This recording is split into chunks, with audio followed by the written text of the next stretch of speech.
İsmoil, onajoylar qolib ketyapti, hediyam ol. Bir joyda olavermasdan. Men neydi aytyapsan dedi? Qayda olyapsan? Men mana edi deyapman, ko'zimga qara. Anaydi ol, muncha dovdiraysan. O'g'lim ibto bergin. Itdimi?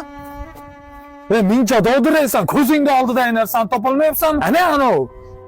Bo'ldi. Aka. Nimaga dovdiraysan? Sen o'zingni qo'lga olgin, o'g'lim. Hop, dada, bo'ldi. Daga ol. Nima qilyapsan o'g'lim? Daga ol deyapman, men uni daga ol deyapman. Qara mashina kelyapti to'g'rida. Qo'ling qaltiramasin, to'g'rimi? To'xtat chekkaga. Tush mashinadan. Qaytib mashinani so'ramayman, tushundingmi? Hop, dada. Havoshni sinfdoshlar ichida jagiroysa, muoyinalarni uchirib minasan. Ko'rdim. Dadangni oldida. Ha bir bitta ish eplab qolar ekansan. Ne bir mashinani mandala men olar ekansan. Sinfdoshlarni oldida endi o'zingni ko'rsatmay qo'yvergin, ha. Asl basharangni men ko'rdim. Senlar menga kimsanlar?